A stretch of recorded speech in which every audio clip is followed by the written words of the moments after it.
오늘 우리에게 주신 하나님의 말씀 전도서 4장 7절로 16절 말씀입니다. 생명의 샘가 6월 16일 월요일 말씀. 내가 헛된 것을 보았도다. 함께 읽겠습니다. 내가 또다시 해 아래에서 헛된 것을 보았도다. 어떤 사람은 아들도 없고 형제도 없이 홀로 있으나 그의 모든 수고에는 끝이 없도다. 또 비록 그의 눈은 부유를 족하게 여기지 아니하면서 이르기를 내가 누구를 위하여는 이같이 수고하고 나를 위하여는 행복을 누리지 못하게 하는가 하여도 이것도 헛되어 불행한 노고로다.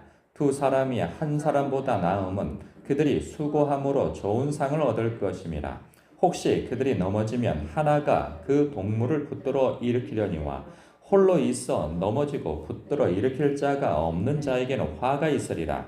또 두 사람이 함께 누우면 따뜻하거니와 한 사람이면 어찌 따뜻하랴. 한 사람이면 패하겠거니와 두 사람이면 맞설 수 있나니 세 겹줄은 쉽게 끊어지지 아니하느니라.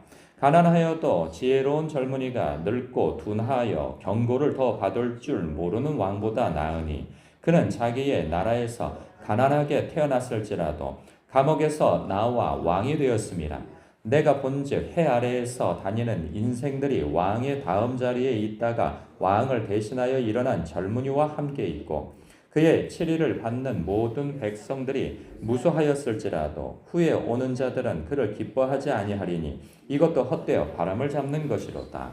아멘. 오늘 여러 말씀이 있는데 이 말씀 가운데 9절부터 12절 이 연합에 대한 이 중요성, 즉 함께함의 중요성에 대한 말씀하는 대목을 묵상했으면 좋겠다는 생각이 듭니다. 개인적으로야 다른 말씀들을 주목하여 볼 수도 있는데 이 말씀을 다 다루기보다는 요 네 구절의 말씀이 한 주제이죠. 연합의 중요성. 이 출애굽기를 보면 이 가나안을 정복하기에 앞서서 정탐꾼을 보내요. 정탐꾼을 12명을 보내는데 12명을 그냥 다 각자 보내는 것이 아니고 둘씩 짝지어서 보내게 되어지죠. 그래서 그 유명한 이름 여호수아와 갈렙 이렇게 두 사람 짝지어서 그들도 둘 중에 하나가 생각이 다를 수도 있을 것인데 한 사람의 그 긍정적인 사고를 가지고 하나님의 명령과 하나님의 뜻을 헤아려 알기에 두 사람이 같이 연합되어져서 생각을 공유하고 다른 10사람이 부정적인 이야기를 할 때 이 두 사람이 확고하게 이야기할 수 있었던 것은 만약에 혼자였다고 한다면 헷갈렸을 수도 있어요. 내가 잘못 판단했을까? 그런 생각 때문에 그럴 수 있는데 다른 한 사람이 또 완강하게 하나님의 뜻대로 우리가 본 것은 잘못된 것이 아니고 오히려 이것이 축복받은 땅이다. 저들이 우리의 밥이다 하고 서로 나서서 얘기할 수 있었던 것은 두 사람이 연합되어졌기 때문에 가능했다는 생각이 듭니다. 그런가 하면 아말렉과의 전투에서 모세가 그 산 위에서 기도할 그 손을 들고 있잖아요. 그때 그 산 아래에서 전투를 벌이는 사람은 여호수아였어요. 여호수아이고 그러한 또 이스라엘 백성들이 전투를 벌였죠. 그런데 이 전투에서 놀랍게도 그의 전투력이라기보다는 모세가 하나님 앞에 손을 들고 있을 때에는 그들이 승리를 하고 있었으나 팔이 뭐 계속 들고 있을 수 있나요?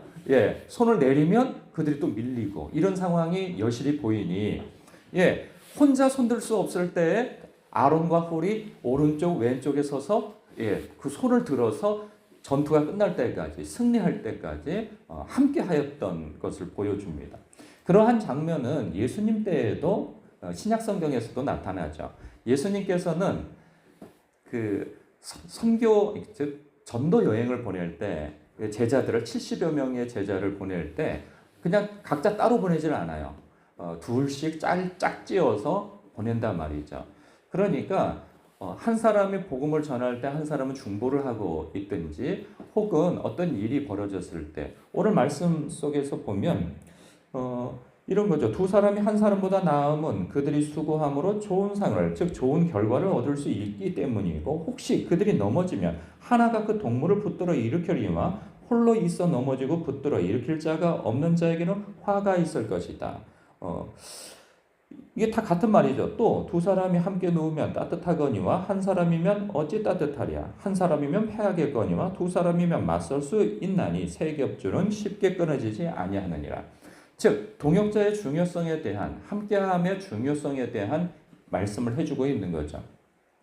제가 목회를 하면서 직분자를 교회에서 세우게 되어지잖아요. 그러면서 제가 경험적으로 느끼는 게 있어요. 앞으로 그 직분자를 어떤 사람을 세워야 할까를 생각할 때 그 신앙생활 그냥 혼자서 잘하는 사람을 세우는 것이 중요한 것이 아니라는 생각을 가졌어요. 왜냐하면 하나님과 자기와의 관계는 너무 좋다고 얘기를 하는데, 그래서 어떤 일을 수행해 보면 혼자 맡겨두면 잘해요. 그런데 두 사람 이상, 세 사람이 끼면 그게 일이 되질 않아요. 그러니까 자기의 주관과 자기의 고집이 너무 센 나머지 다른 사람과 함께 일을 하면 분란을 일으키는 거죠. 그냥 자기 주장대로, 자기 뜻대로만 해야 되고, 그리고 같이 하다 보면 또 갈등이 일어나고, 이런 분은 그냥 혼자 성도로서 신앙생활을 하는 게 가장 그냥 좋다. 근데 그 직분자로서 일을 한다는 것은 교회의 일꾼이거든요. 그래서 성도로 하여금 주님의 몸된 교회를 온전케 하고 세워 나가는데 함께 함으로써 세워 나가는 역량을 가져야 되고, 그것에 대한 모범이 되어져야 하는데, 함께 하는 것을 어렵게 만들어 버리는 사람이 있단 말이죠. 그러면 사역자로서 혹은 직분자로서는 어렵다 하는 거예요. 교회라고 하는 것은 공동체성이 있는 거거든요. 즉 교회의 본질은 예수님이세요. 성전의 본질은 예수님이시고, 그리고 또 성전은 성도 한 사람 한 사람이에요. 그러니까 성전이요 교회는 개인만 있는 것이 아니에요. 즉 또 성전은 무엇을 의미하느냐? 교인 한 사람 한 사람이 모인 공동체를 일컬어서 성전이라 한단 말이죠. 이것이 복합적인 의미를 가지고 있어요. 그런데 이것에 대한 오해를 가지고 있는 사람들은 교회란 성전은, 참 성전은 예수님이고 또 성도인 나 개인이지 않느냐, 이렇게 생각하여서 개인주의적 신앙생활을 갖는 사람들이 요즘에는 굉장히 많습니다. 그러나 성경에서는 개인주의적 신앙생활을 갖는 것을 옹호하거나 그것을 지지하지는 않습니다. 2000년 전부터, 2000년이 아니라 광야 교회 때부터 예수님 이후에 그 신약 시대의 교회 시대 때에도 마찬가지로 교회는 공동체성을 아주 중요하게 생각합니다. 그것은 예수님이 당신 혼자 다니시지 아니하시고 제자들과 늘 함께 하셨고 동역하여서 일을 행하신 것과 더불어서 제자들을 각자 짝지워서 어떤 일을 행하게 하심과, 또한 그 제자들 역시도 편지를 보내서 그 내용을 교회를 격려할 때 한 사람을 격려하기보다는 교회 공동체 전체에게 편지를 보내는 것을 보면 또 그것을 알 수가 있는 것이죠. 그렇기 때문에 교회는 개인 한 사람을 의미하는 것이 아니고 공동체를 의미합니다. 그렇기 때문에 우리가 전도할 때에도 전도의 내용 속에 이런 것이 들어가 있는 예시가 있기도 해요. 예수님을 영접케 하고 반드시 교회를 가서 신앙생활 할 것을 권면합니다. 그때 좋은 예화 하나가, 우리가 장작불을 뗄 때에도 이 장작 하나로서는 금방 이 장작에 있는 것을 빼면은 금방 꺼져요. 불이 힘을 잃어버리고.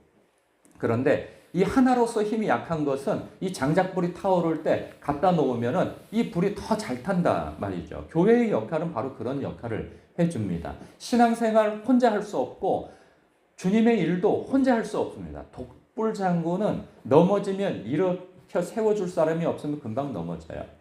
저도 그 동역자의 중요성을 참 너무 중요하게 생각합니다. 우리 부부가 동역함으로 이 사역을 감당함이 저에게 있어서는 참 중요하다는 생각이 들어요. 저는 새벽 예배 때 늘 에너지 넘치고 기쁨으로 일어나는 건 아니에요. 오늘은 정말 쉬고 싶다. 그 제가 막 죽은 척하고 잠자는 척하고 막 거의 그럽니다. 그러면은 제 아내가 막 깨워요. 여보, 나 못 일어나겠어. 오늘 쉬고 싶어. 그러면 무슨 소리냐고 또 막 뒤흔들고, 그러면은 그러다가 나오는 거예요. 그러니까는 제가 제 힘을 일으켜서 기쁨으로 나올 때가 있기도 하지만은 내가 못 일어날 땐 제 아내가 또 저를 일으켜가지고 제가 막 애기가 되고 그때는 막 투정을 부리면서 아 진짜 당신 혼자 나가라고 막 이제 이렇게도 하는데 그러면서 또 끌어내서 나오고 그런단 말이죠.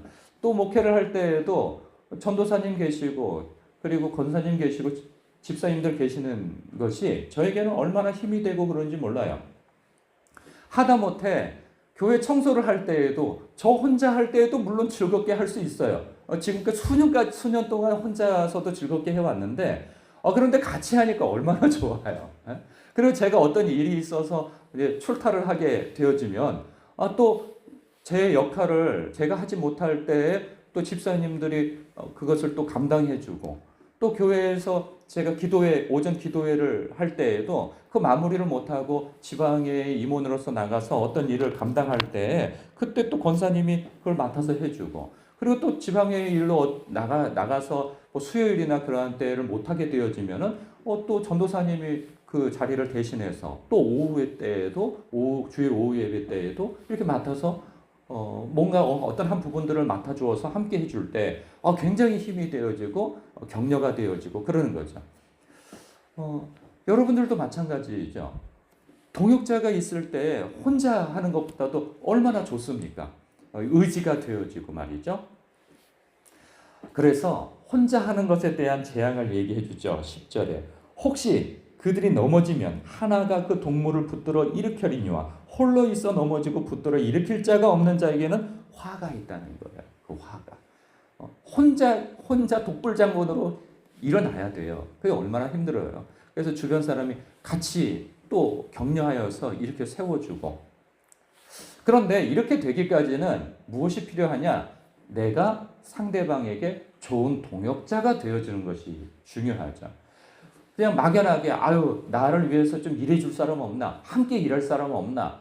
그럴 사람이 어디 있어요? 내가 돈을 주고 그 사람을 고용하여서 그렇게 아예 그 사람에게 돈만큼의 일을 요구하는 거면 모를까? 이 교회 일이라고 하는 것이 하나님의 일이라고 하는 것이 꼭 돈 때문에 움직이는 것은 아니잖아요. 네. 그렇게 해서 서로 같은 사명감을 가지고 주님의 몸된 교회를 또 주님을 사랑하기 때문에 함께 일을 감당하는데 사람들이 나를 위해서 일해 주는 것이 아니죠. 주님의 일을 함께 일하는 것인데 내가 먼저 양보를 하고 그 사람에게 맞춰주고 하는 노력이 있지 아니하면 동역자가 되어줄 수가 없는 것이죠. 이런 경우가 있어요.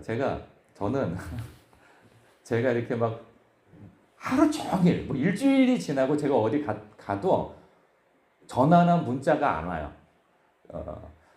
어디서 오냐 하면 뭐 보험 들어준다, 뭐 대출해준다, 그리고 또 하여간 어디서 이렇게 쓸데없는 문자들은 엄청 와요. 그런데 교인분들에게나 혹은 또 누구에게 이렇게 아는 사람들에게나 문자 오거나 이런 일은 거의 없어요. 왜 없을까요? 왜 없을 것 같아요? 제가 먼저 안 하니까는 없는 거예요. 누가 그걸 얘기해 주더라고요. 어떤 분은 같이 있으면요, 수시로 교인들에게 문자가 오고, 자기 동료들에게 문자가 오고, 그게 소통이 막 원활해요. 정신없어요. 막 엄청 와요. 근데 저는 그런 거 하나도 없어요. 그래서 어떨 때 제가, 문자가 이렇게 많이 와요. 저는 그냥 이런 거 몇 날 며칠이 지나도 하나도 안 오는데. 그분이 그렇게 얘기해 주는 거예요. 먼저 해보세요. 그러면 와요. 그러는 거죠. 그러니까 사람이 내가 하지 않으면 누가 해요? 누가 목사님한테 부담스럽게 문자를 보내고 전화를 하고 그러겠어요. 아무런 일도 없는데. 그런데 제가 가령 전도사님이나 집사님이나 수시로 전화하거나 문자해서 일상적인 대화를 나눈다던가 이렇게 한다면요. 근데 우리는 사실 매일 만나니까 또 그러기도 그렇잖아요. 그런데 내가 먼저 이렇게 하고 관심 갖고 관심을 보여주고 그러면 내가 보낸 만큼 상대방에게도 오는 것이죠. 이러한 원리를 잃어버리면 우리는 자꾸 왜 교회는 사랑이 없어? 관심을 안 가져줘? 나를 인정해주지 않아? 왜 그럴까요? 내가 사랑을 하지 않고 내가 관심 갖지 않고 내가 인정을 하지 않으면 돌아오는 것은 없는 거예요. 그러니까 나를 돌아봐야 하는 거예요. 그래서 오늘 말씀 속에 동역자와 함께함의 중요함에 대한 말씀은 곧 나 자신에게 주시는 말씀인 거죠. 아, 나에게 참된 동역자가 없어? 그러면 내가 다른 사람에게 참된 동역자가 되어주지 못하고 참된 협력자가 되어주지 못한다 하는 것에 있어서 문제가 있다는 사실이죠. 사랑하는 성도 여러분, 오늘 동역자에게 문자라도 하나 보내주시든지 아니면 쭈쭈바라도 하나, 하드라도 하나 사주시는 그렇게 해서 협력을 잘 해 나갈 수 있는 길을 닦아 놓으시길 주님의 이름으로 축복합니다. 기도하겠습니다.